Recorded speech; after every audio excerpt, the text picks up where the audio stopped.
Hi guys, welcome to study house. तो आज हम बात करेंगे यूपीएससी प्रीलिम्स 2021 की टेस्ट सीरीज सेकंड के बारे में, जिसमें कि एज ऑलवेज 10 एमसीक्यूज होंगे जो कि जनरल स्टडी और करंट अफेयर से रिलेटेड होंगे। और इसके जो बाकी सेगमेंट्स हैं, बाकी टेस्ट सीरीज जो है, उनका लिंक या तो ऊपर आपको आई बटन में मिल जाएगा या फिर आप लोग डिस्क्रिप्शन में जाके वहाँ से इसके बाकी टेस्ट सीरीज को देख सकते हैं। और अगर आपको ये वीडियो यूजफुल लगे then do like, share and subscribe to study house. Okay, so let's start. So first question है एमएसएफ रेट से, जिसको कि मार्जिनल स्टैंडिंग फैसिलिटी की रेट के नाम से जाना जाता है। इसके बारे में यहाँ पे 4 ऑप्शंस दिए गए हैं और इनमें से यहाँ पे ये सेलेक्ट करना है कि कौन सा ऑप्शन इसको बेस्ट डिस्क्राइब करता है।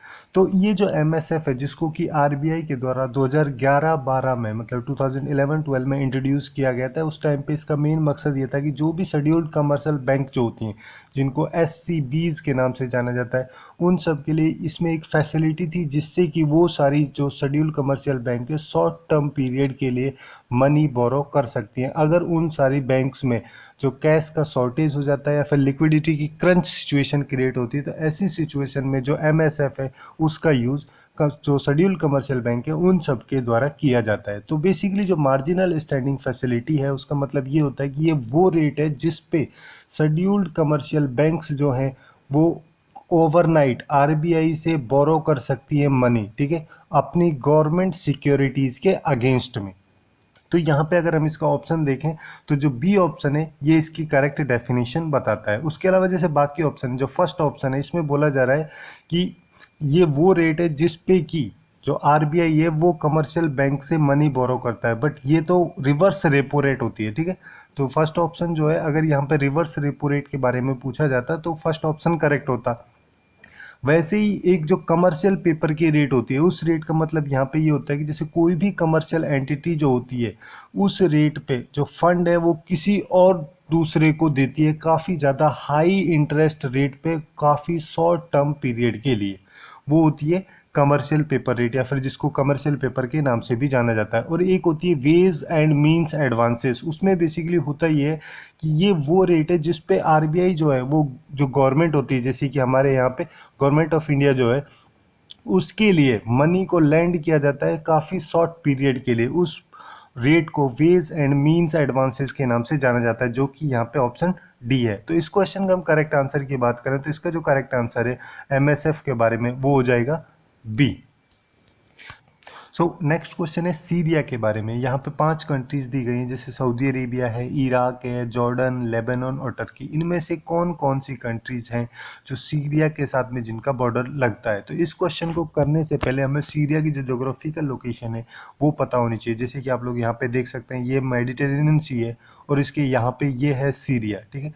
और इसके इधर साइड में यहाँ पे लेबनान लगता है और नीचे यहाँ पे इसराइल है, इसके नीचे एकदम नीचे जॉर्डन है और इधर साइड में इराक है और ऊपर जो ये वाला रीजन है ये टर्की है, ठीक है। तो यहाँ पे कहीं पे भी जो सऊदी अरेबिया वाला रीजन है वो इसके टच नहीं होता है, मतलब कि जो सऊदी अरेबिया है वो इसकी बॉर्डर कंट्री में नहीं आती है। तो इस क्वेश्चन का अगर हम करेक्ट आंसर देखें तो जो फर्स्ट ऑप्शन है ये हमारा कट जाएगा। इराक अभी हमने देखा था, जॉर्डन भी है, लेबनान भी है, टर्की भी है और इसके अलावा इजराइल भी था। तो यहाँ पे इस क्वेश्चन का जो करेक्ट आंसर है वो हो जाएगा सी। 2, 3, 4 and 5 are correct.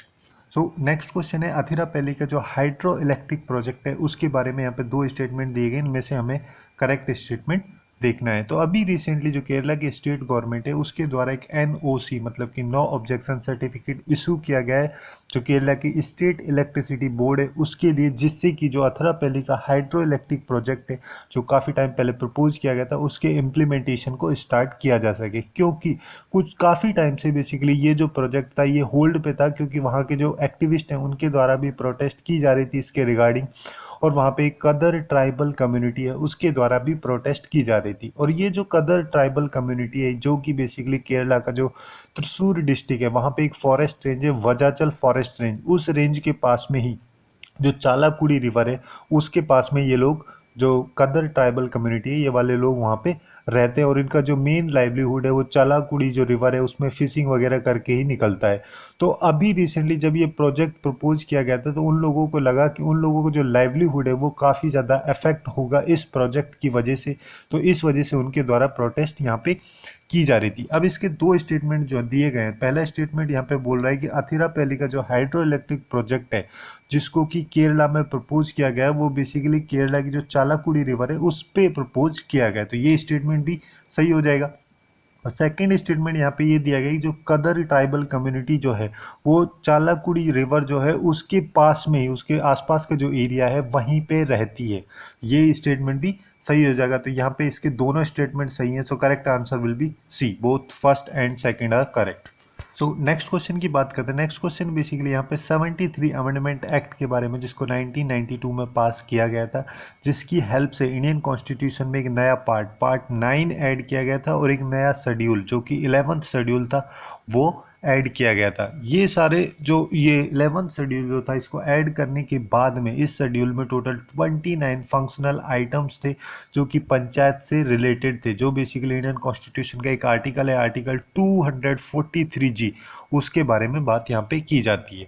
और यहाँ पे एक डीपीएसपी भी है, ठीक है, जो आर्टिकल 40 है इंडियन कॉन्स्टिट्यूशन का, वो बेसिकली ये बोलता है स्टेट जो होते हैं उन सबको, जैसे विलेज पंचायत जो होती है उन सबको ऑर्गेनाइज कराने के लिए स्टेप्स लेने चाहिए। उसके साथ साथ जैसे विलेज पंचायत की पावर्स क्या होंगी, क्या उनकी अथॉरिटीज़ होंगी, मतलब बेसिकली जैसे जो भी सेल्फ गवर्नमेंट की यूनिट्स हैं उनके क्या क्या फंक्शंस होंगे, इन सारी चीज़ों की बारे में जो स्टेप्स हैं वो स्टेट के द्वारा लिए जाने चाहिए। तो बेसिकली ये जो 73 अमेंडमेंट एक्ट पास किया गया था, ये डीपीएसपी जो होती है हमारी directive principle of state policies जो हैं उन सब के लिए एक पार्ट की तरह काम करता है। मतलब कि जो आर्टिकल 40 जो था उसके लिए एक प्रैक्टिकल शेप जो थी वो दी गई थी 73 कॉन्स्टिट्यूशनल अमेंडमेंट एक्ट के द्वारा। अब इस एक्ट में जो पंचायती राज थी उनके लिए कॉन्स्टिट्यूशनल स्टेटस तो दिया ही गया था, बट यहाँ पे ये भी बोला गया था कि अगर कोई स्टेट्स में वहाँ की पॉपुलेशन जो है वो 20 लाख से कम है तो वो इंटरमीडिएट लेवल पर पंचायत को कॉन्स्टिट्यूट नहीं कर सकते, ठीक है। अब यहाँ पे इसके स्टेटमेंट्स को देखते हैं। तो फर्स्ट स्टेटमेंट यहाँ पे ये बोलता है कि जो 73 कॉन्स्टिट्यूशनल अमेंडमेंट एक्ट था वो उसके द्वारा जो इंडियन कॉन्स्टिट्यूशन का आर्टिकल 46 है उसके लिए प्रैक्टिकल शेप दी गई थी। तो ये स्टेटमेंट गलत हो जाएगा यहाँ पे, क्योंकि जिस आर्टिकल के लिए प्रैक्टिकल शेप दी गई थी वो था आर्टिकल 40, ठीक है। अब सेकंड स्टेटमेंट यहाँ पे दिया गया है कि जो ये एक्ट है 73 कॉन्स्टिट्यूशनल अमेंडमेंट एक्ट जो है, इसमें बेसिकली अगर किसी स्टेट की जो पॉपुलेशन है अगर वो 20 लाख से ज़्यादा नहीं है, 20 लाख से कम है, तो वो जो है वहाँ पे विलेज लेवल पे पंचायत को कॉन्स्टिट्यूट नहीं कर सकते। ये स्टेटमेंट भी यहाँ पे गलत हो जाएगा, क्योंकि जो पंचायत के कॉन्स्टिट्यूशन की बात यहाँ पे की गई है कॉन्स्टिट्यूट करने की, वो बेसिकली बात की गई है इंटरमीडिएट लेवल पे, ना कि विलेज लेवल पे। तो इस वजह से जो सेकंड ऑप्शन है ये भी हमारा गलत हो जाएगा। तो यहाँ पे जो करेक्ट आंसर होगा वो ना फर्स्ट होगा ना सेकंड होगा। So correct answer will be D, neither first nor second. Okay, so next question जो है वो हमारा बायोसिमिलर ड्रग से रिलेटेड है, जिसके बारे में यहाँ पे 3 स्टेटमेंट दिए गए हैं और करेक्ट स्टेटमेंट हमें यहाँ पे चूज करना है। तो एक्चुअली में होता है क्या है कि जैसे मान लो एक कंपनी है, उसके द्वारा कोई ड्रग बी ड्रग नाम की एक ड्रग बनाई गई जिसका पेटेंट ए कंपनी के द्वारा 10 साल तक के लिए लिया गया। बट जब ये पेटेंट जो है एक्सपायर होता है तो ऐसी सिचुएशन में ये जो बी ड्रग है इससे एकदम इसकी आइडेंटिकल कॉपी बनाई जाती है, उस ड्रग को बोला जाता है बायोसिमिलर ड्रग, जो कि इसकी कॉस्ट की कंपैरिजन में अगर हम बात करें तो जो बी ड्रग है इससे काफ़ी ज़्यादा चीपर होती हैं जो इससे रिलेटेड बायोसिमिलर ड्रग्स होती हैं, जो कि इसके पेटेंट के एक्सपायर होने के बाद में किसी और कंपनी के द्वारा इनको बनाया जाता है, जो बेसिकली नेचुरल सोर्सेज से भी इनको बनाया जा सकता है। उसके अलावा जो सिंथेटिक सोर्सेज होते हैं उनकी हेल्प से भी जो बायोसिमिलर ड्रग्स हैं उनको बनाया जाता है। अब यहाँ पे एक कन्फ्यूजन और होती है, जैसे बायोसिमिलर ड्रग्स होती हैं उसी टाइप की एक जेनेरिक ड्रग भी होती है। अब जेनेरिक ड्रग और बायोसिमिलर ड्रग्स में मेन डिफरेंस ये है कि जैसे बायोसिमिलर ड्रग्स जो होती हैं वो हाईली आइडेंटिकल कॉपीज होती हैं जो पेरेंट जो ड्रग होती है उसकी, और यहाँ पे जो इन दोनों के रिजल्ट होते हैं वो काफ़ी ज़्यादा सिमिलर होते हैं। बट वहीं पे अगर जेनेरिक ड्रग की हम बात करें तो वो पेटेंट ड्रग जो होती है या फिर पेरेंट ड्रग जो थी उसकी एग्जैक्ट कॉपी होती है, जिस मतलब कि जैसे केमिकल कंपोजिशंस की अगर हम बात करें तो सेम केमिकल कंपोजिशंस जो जेनेरिक ड्रग्स हैं उन सब में भी यूज़ की जाती हैं, बट कॉस्ट में वो भी काफ़ी ज़्यादा चीपर होती है, जैसे कि बायोसिमिलर ड्रग्स चीपर होती हैं। अब यहाँ पे स्टेटमेंट्स के बारे में बात करते हैं। तो पहला स्टेटमेंट यहाँ पे दिया गया है कि जो बायोसिमिलर ड्रग्स हैं वो बेसिकली जो बायोलॉजिकल जो ड्रग्स होती है उसकी एक आइडेंटिकल कॉपी होती है जिसको बायोटेक्नोलॉजी की हेल्प से बनाया जाता है। तो ये स्टेटमेंट सही हो जाएगा। सेकेंड स्टेटमेंट यहाँ पे ये बोल रहा है कि जो बायोसिमिलर ड्रग्स जो हैं उनको बस नेचुरल सोर्सेज से ही बनाया जा सकता है। ये गलत हो जाएगा, क्योंकि नेचुरल के साथ साथ जो सिंथेटिक सोर्सेज होते हैं उनकी हेल्प से भी उनको बनाया जाता है। अब यहाँ पे थर्ड स्टेटमेंट ये कह रहा है कि जो बायोसिमिलर ड्रग्स हैं वो बेसिकली जो बायोलॉजिक ड्रग जो है उसका एक जेनेरिक वर्जन है। ये भी गलत हो जाएगा, क्योंकि जेनेरिक ड्रग्स जो है और बायोसिमिलर ड्रग्स जो हैं वो एक दूसरे से अलग है। तो इस क्वेश्चन का यहाँ पे करेक्ट आंसर होगा फर्स्ट। ठीक है, सो correct answer will be D. So next question है कि ओशियोनोग्राफी के रेस्पेक्ट में जो गियोट होता है वो एक्चुअली में क्या होता है। तो इसको समझने के लिए जैसे ओशियोनोग्राफी या फिर जिसको हम मरीन जियोलॉजी बोलते हैं, ठीक है, उसमें जो गियोट होता है जिसको कि टेबल माउंट के नाम से भी जाना जाता है, ये एक isolated under water volcanic mountain होता है जिनको सी माउंट भी हम बोलते हैं। और इनकी जो शेप है वो कुछ इस टाइप की होती है, मतलब इनका जो टॉप होता है वो फ्लैट होता है। और इसकी जो डिस्टेंस की अगर हम बात करें, जैसे सी सरफेस जो होता है उससे 200 मीटर नीचे की डिस्टेंस पे या फिर 660 फीट जो नीचे की डिस्टेंस होती है वहाँ पे ये पाए जाते हैं। और इनका जो डायमीटर है इन फ्लैट समिट्स का, जो बेसिकली डायमीटर होता है वो 10 किलोमीटर तक एक्सीड कर सकता है, मतलब मैक्सिमम जो डायमीटर है इनका 10 किलोमीटर तक हो सकता है।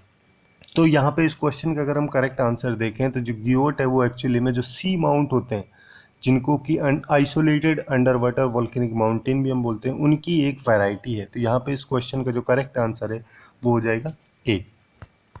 अब नेक्स्ट क्वेश्चन की बात करते हैं। नेक्स्ट क्वेश्चन में जिसमें बेसिकली बेसिक के बारे में पूछा गया है। बेसिक एक ऑर्गेनाइजेशन थी जिसको कि एक एग्रीमेंट की हेल्प से बनाया गया था, जिसमें टोटल 4 कंट्रीज हैं। इसको बेसिकली 2009 में बनाया गया था। जैसे बी से ब्राज़ील है, ए एस से साउथ अफ्रीका है और आई से इंडिया है, सी से चाइना है। तो इन चारों कंट्रीज़ के द्वारा 28 नवंबर 2009 को एक अग्रीमेंट फॉर्म किया गया था और तब जाके ये बेसिक बना था। इस बेसिक का जो मेन काम होता है, जैसे जीएसजी जो होती है, मतलब ग्रीन हाउसेस गैसेस का जो एमिशन होता है उसको रिड्यूस करने में कंट्रीज़ की हेल्प करता है। उसके साथ साथ जैसे क्लाइमेट चेंज को, अगर मान लो किसी भी कंट्री के लिए क्लाइमेट चेंज को फाइट करने के लिए काफ़ी ज़्यादा फंड की रिक्वायरमेंट है, तो इस ऑर्गेनाइजेशन की हेल्प से वो पूरी की जाती है। अब यहाँ पे पूछा गया कि इनमें से कौन कौन सी कंट्रीज़ के मेंबर हैं, कौन कौन सी नहीं है। तो जैसे कि बी से हमने देखा ब्राज़ील, तो ब्राज़ील है, ऑस्ट्रेलिया यहाँ पे नहीं है, साउथ अफ्रीका है, इंडोनेशिया नहीं है और चाइना है। ठीक है, तो यहाँ पे इस क्वेश्चन का जो करेक्ट आंसर है वो हो जाएगा 135। सो नेक्स्ट क्वेश्चन है कि जो CSV मतलब कि क्लासिफाइड सर्विस वोटर्स होते हैं, इस टर्म का एक्चुअली में मतलब क्या होता है। तो जैसे जो भी सर्विस वोटर्स हैं जो कि आर्म्ड फोर्सेस को बिलोंग करते हैं या फिर उन सारी फोर्सेस को बिलोंग करते हैं जिनके बारे में आर्मी एक्ट 1950 में कुछ प्रोविजंस हैं, तो उन सारे सर्विस वोटर्स के पास में ऑप्शंस होते हैं कि वो अपनी वोटिंग या तो पोस्टल बैलेट के थ्रू कर सकते हैं या फिर प्रॉक्सी के थ्रू कर सकते हैं। एक प्रॉक्सी वोटर जो कि जो सर्विस वोटर्स होते हैं उनके द्वारा ही अपॉइंट किया जाता है। तो जब किसी सर्विस वोटर के द्वारा जो उसकी वोटिंग है वो प्रॉक्सी के थ्रू की जाती है, तो उस सिचुएशन में उस वोटर को बोला जाता है CSV, मतलब कि क्लासिफाइड सर्विस वोटर।